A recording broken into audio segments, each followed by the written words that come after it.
So ngayon, babanatan namin ito. Tingnan natin ang pag ano ito inayos namin, no. Dahil nasagasaan ito. Ayan, no. Nasagasaan. So inayos muna namin. At ngayon ito yung gawa namin. 4x4 by 8 feet, 7 feet. No? Ito po ay 4x4 by tawag dito 4x4 by 7 feet. Semi-special po siya dahil 7 piraso lang po yung ating tawag dito. 7 piraso lang po ang ating pinapalabas dito. So kagaya nito ngayon, napakainit, no? So pinakamataas na yung 15 minutes. Ayun, no? Tingnan niyo ang pagtatanggal natin, no? At para doon sa mga nagtatanong sa ratio, tips ng ating mga ginagawa at technique kung paano natin ginagawa ito, tingnan ninyo. At i-follow niyo yung Facebook page natin, Gym Hardware ang Kukulamber Concrete Products, Balulang Branch, Gym Hardware ang Kukulamber Concrete Products, Ganituan Branch, Triple A and F Kukulamber, ang ating personal Facebook account, Felix Tan Pagikan Jr., ang ating Instagram, Felix_Pagikan 2000, at saka yung ating YouTube, Gym Hardware Kukulamber Concrete Products. Ayan. So i-follow niyo dyan para updated po kayo sa ating mga tawag dito. Updated po kayo sa ating mga tawag dito, ating mga video. Mixing, ratio at saka tips. Okay? Yan. So, nire-repair po nila, no? Tingnan niyo ang pag-repair namin. Ganyan lang mag-repair, no? Yan, no? Kailangan ilagay ulit siya sa ano. Yan. Okay. So, ganun lang ang pagre-repair natin ng ating mga molder, no? Ating mga poste. So, ang pinapalabas natin dito sa 6 feet, yung mixing natin ay ano lang siya. 8 sa 7 feet, 7 sa 8 feet, 6. Kaya semi-special po yung gawa natin, no? Napakatibay po siya. So we can ship nationwide, Luzon, Visayas, Mindanao. Kahit saang sulok man kayo ng mundo, kayang abutin ang ating cargo.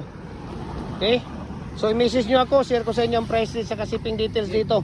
Adjustable na po ito, lifetime use na po ito, no? Lifetime na gamit na po yan, no? Tingnan mo, 4 kaagad, di ba? Kung hindi ka pa mapapa-inlove dyan, iwan ko lang sa inyo. Di ba? Talagang mapapa-inlove ka sa mga hollow blocks molder natin, commercial, double, standard. Message nyo ako. Share ko sa inyo ang prices sa shipping details. Papadala natin through GNT Home or GNT Express, no? Pagka sa Luzon, nasa mga 3 to 4 days lang siya. Pag sa Visayas, nasa mga 2 to 3 days lang siya. Pagka dito sa Mindanao, nasa 1 to 2 days lang po yung ating mga maliliit na mga molder. Okay? So, maraming salamat. And God bless po, no? Dapat ang ating gamit dito na buhangin ay ayan, no? Pwedeng mixan, basta buhangin yung galing sa daga at ilog. Medyo malaki ang bato, walang problema, basta kasya sa molder natin. Ayan yung molder natin. Basta kasya siya, walang problema. Okay? So mabilis lang din ang paglagay natin ng matting art. Yung matting na nilalagay natin dito sa loob ng ating molder at sa ating concrete post. Ayan, o, tingnan ninyo. Tingnan nyo yung mga nakalitaw. Diyan po yun ilalagay natin yung barbed wire natin or cyclone wire, di ba? Tingnan ninyo, napaka ganda po.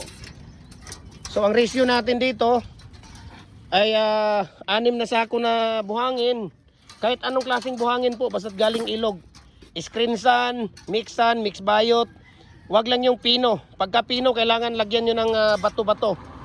Pagka pino, 3 ang pino, 3 sako na bato, 3 sako din na pino, yung pine sun, pagka walang bato.